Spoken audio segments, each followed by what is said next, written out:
Troisième et dernière partie de Politicien, votre rendez-vous politique dont le numéro de ce jour est consacré à la Côte d'Ivoire. Merci à vous d'être restés avec moi. Alors, nous avons parlé des avancées démocratiques et institutionnelles de la Côte d'Ivoire, de votre pays, la Côte d'Ivoire, dans la première partie de notre émission. Puis, dans la deuxième partie, nous avons également évoqué les avancées économiques de votre pays, la Côte d'Ivoire, qui est aujourd'hui derrière l'Éthiopie, l'une des économies les plus performantes du continent. Revenons à présent aux élections sénatoriales. Nous l'avons dit, ces sénatoriales auront lieu le 24 mars 2018. Alors, quels en sont les enjeux principaux? Avant d'en parler, je vous propose d'écouter Adama Bitogo. Il est le vice-président du Rassemblement des Républicains, RDR. Il est en charge de la mobilisation. On l'écoute, on en parle après.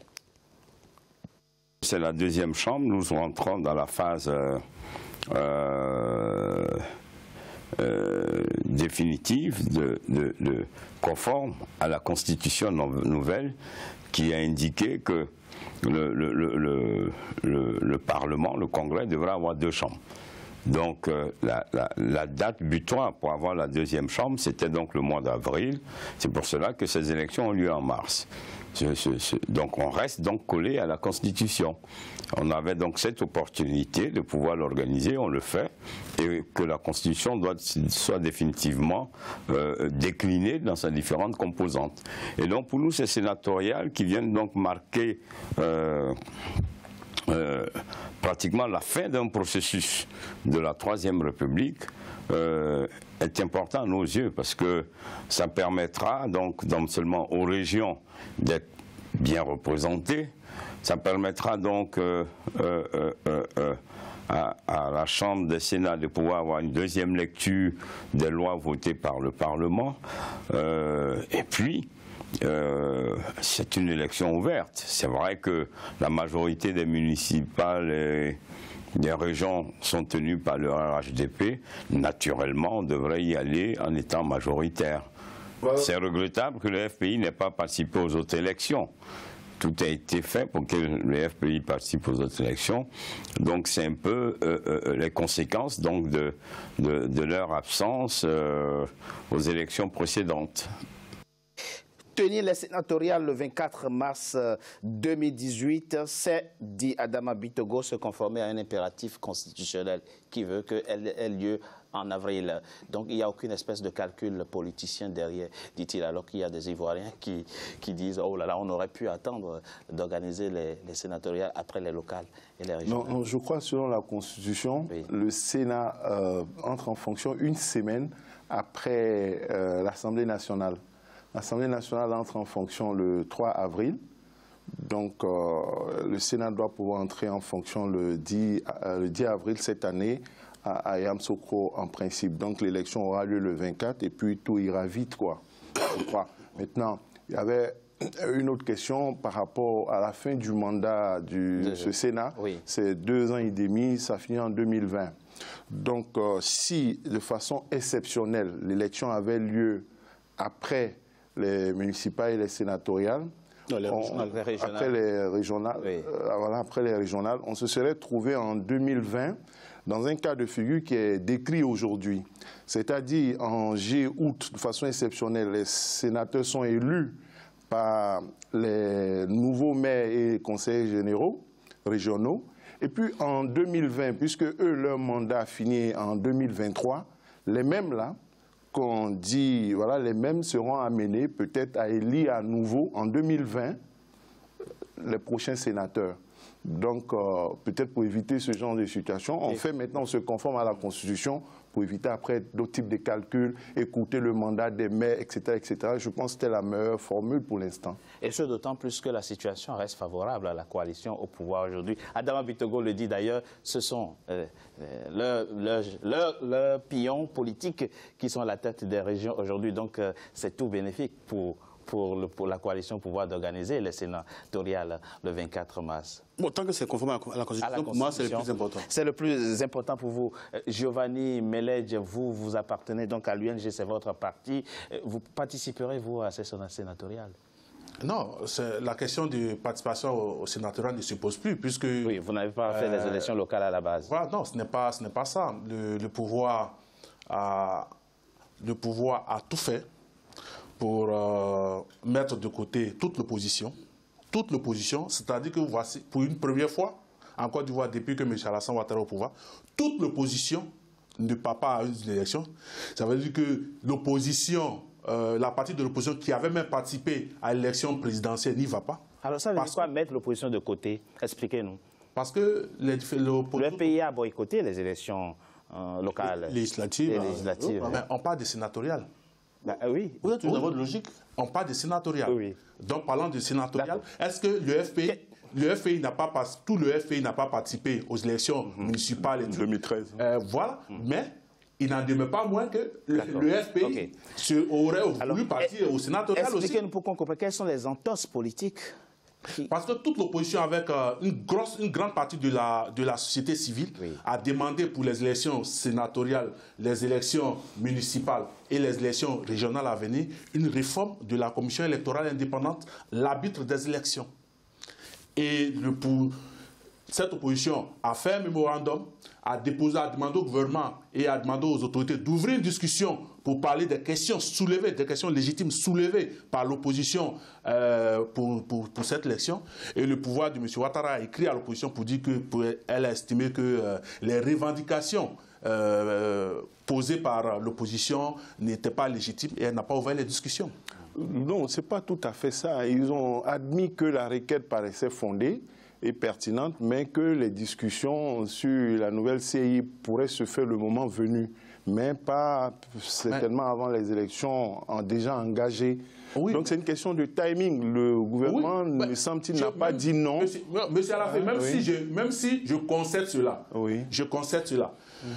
Les uns et les autres veulent aller à une élection sénatoriale et à des élections à venir, posent des revendications, demandent à ouvrir le dialogue pour en parler. Le dialogue n'est pas ouvert, cela signifie qu'on ne peut pas en discuter. Voilà, aujourd'hui, c'est tout. Les opposants, ce qui me tourne dans nos pays, c'est que les opposants font comme si c'est la CEI qui élit. C'est le peuple qui élit. Ah non, je suis désolé, monsieur. La CEI s'il n'y a pas consensus, vous direz moi que l'arbitre ne joue pas au football, mais l'arbitre peut changer le score des matchs. Mais aussi qu'une équipe est brillante, l'arbitre, bon. Ah non, je suis désolé. Est-ce qu'il peut refuser 10 buts? Ah non, on a des équipes qui sont brillantes, mais qui perdent par la faute d'un arbitre. Est-ce qu'il peut refuser 10 buts? Ce qui m'étonne avec... il n'y a aucune espèce... Ce qui m'étonne avec les autorités au pouvoir aujourd'hui, et tout à l'heure, M. Venance Konan l'a dit vraiment avec une certaine aisance, c'est que ce sont des gens qui, lorsqu'ils étaient dans l'opposition, avaient mis la CEI comme étant... c'est-à-dire que l'impartialité au niveau de la CEI comme un point de revendication. Au point où ils ont obtenu, par ce facette-là, la présidence même de la CEI. Mais aujourd'hui, il n'est pas le seul qui le dit. Il y a certainement qui disent, mais est-ce que c'est la CEI qui fait les élections? Pourtant, nous savons en Côte d'Ivoire que l'important de cette CEI, mais ils disent non, ce n'est pas la CEI qui fait les élections, donc il n'y a pas à se disputer pour une CEI, aller aux élections. C'est incroyable. Monsieur Konan, on est plus exigeant quand on est dans l'opposition. Oui, on dirait, oui. Non, en fait, aussi, il faut dire que la question de la CEI, peut-être une lecture approfondie, une appropriation approfondie du code électoral devrait, me semble-t-il, permettre de mieux appréhender la question. Le premier argument, c'est qu'il y a des gens qui siègent à la CEI qui sont... Oui, c'est-à-dire que quand on regarde le code électoral tel qu'il décline le processus électoral par bureau de vote, par centre de vote, etc., avec une relative autonomie, une possibilité des uns et des autres, et l'opposition, parce que là-bas, il n'y a pas de permanence. C'est-à-dire pour les élections qui arrivent, les bureaux de vote, les départements, les régions, etc., c'est en ce moment qu'ils vont constituer les choses.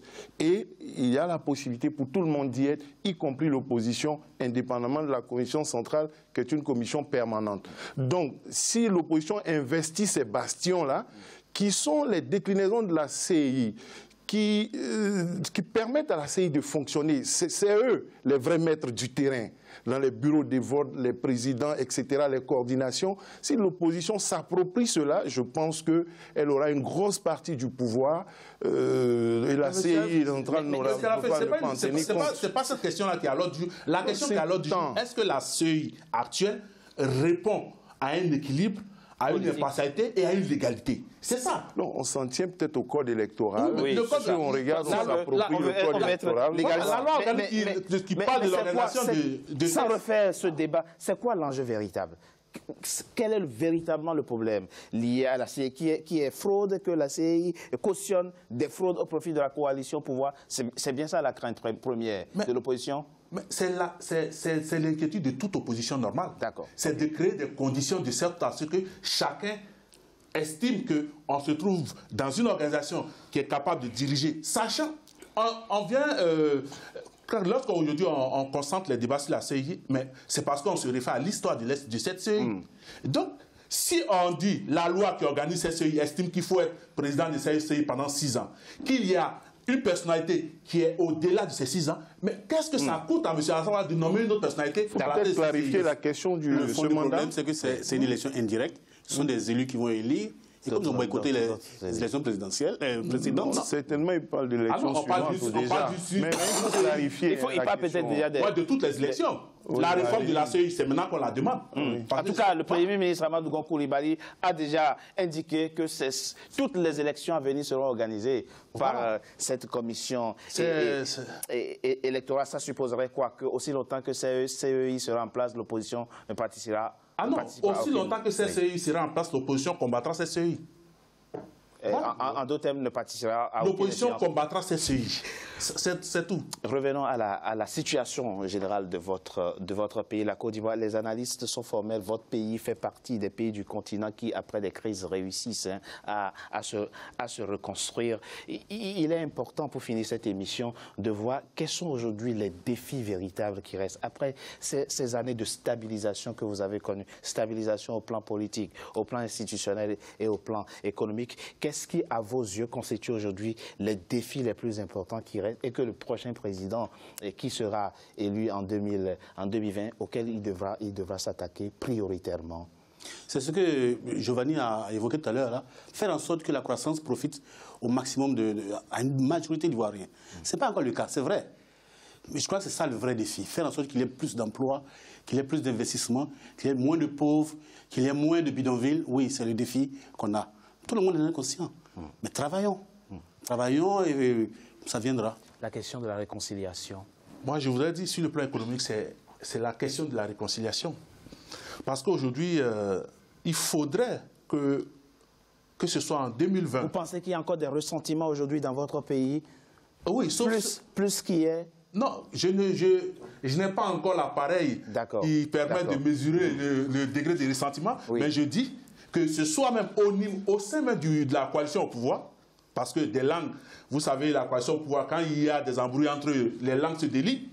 Au sein même de la coalition au pouvoir, qu'au sein de la population, qu'au sein même de l'opposition, il faut véritablement qu'on prenne des mécanismes, des processus pour renforcer la cohésion sociale et régler de façon sincère la question de la réconciliation nationale. Il le faut. Quand vous dites régler de façon sincère, c'est quoi? On doit faire quoi exactement? Mais réconciliation, lorsqu'on parle de réconciliation, c'est d'abord de créer un environnement sécurisé pour tous. Qui a parlé avec qui exactement en Côte d'Ivoire?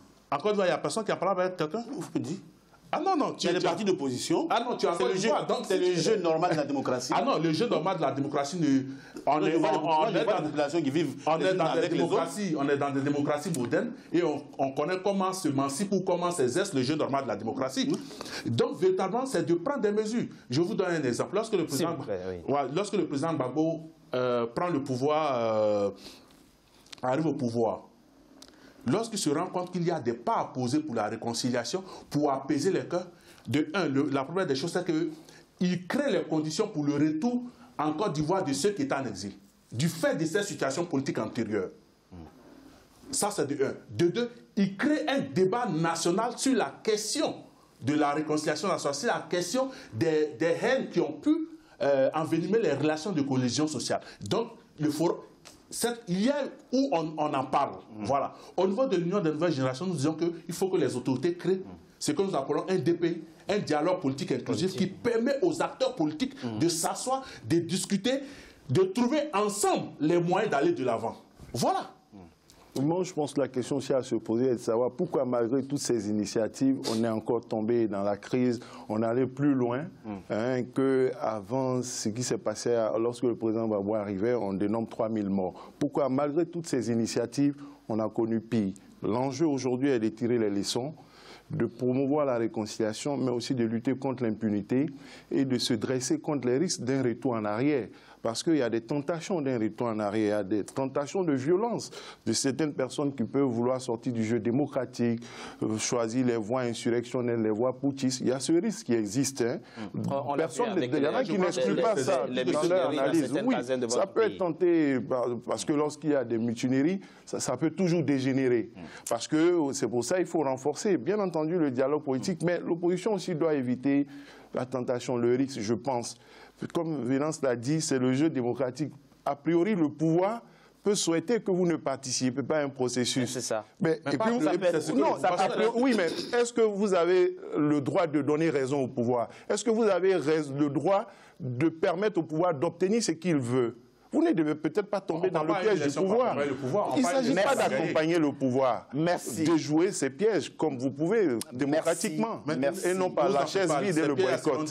Giovanni Meledji, vous êtes juriste, membre de l'opposition. On l'a bien vu, merci à vous d'avoir participé à ce débat consacré à votre pays, la Côte d'Ivoire, Venance Conan. Merci à vous également. Je rappelle le titre de votre dernier livre qui vient d'être prisé, qui a reçu un prix ce 19 mars 2018. Le titre c'est « Si le noir n'est pas capable de se tenir debout, laissez-le tomber. Tout ce que je vous demande, c'est de ne pas l'empêcher de se tenir debout ». Un livre publié aux éditions Michel Lafon. Merci, doyen, d'avoir accepté de participer à cette émission. Merci à vous également. Et à Lafé Wakili, journaliste, écrivain, d'avoir participé à ce débat. Je pense d'ailleurs que vous êtes à Paris dans le cadre d'un événement que je vous laisse. Oui, on a une cérémonie de distinction et de célébration, les 15 ans de l'intelligence d'Abidjan, samedi à partir de 16h à California, rue de Berry. Il y aura beaucoup d'invités avec la présence de l'ambassadeur de Côte d'Ivoire à Paris. Vous êtes invités naturellement, ainsi que tous nos lecteurs de Paris et bien entendu Giovanni. Merci. Merci pour cette invitation. C'est la fin, mesdames et messieurs, de Politicien, votre rendez-vous politique. Je vous remercie d'avoir été nombreux à suivre. Et restez toujours fidèles au programme d'Africa 24. À très bientôt pour un nouveau numéro de Politicien.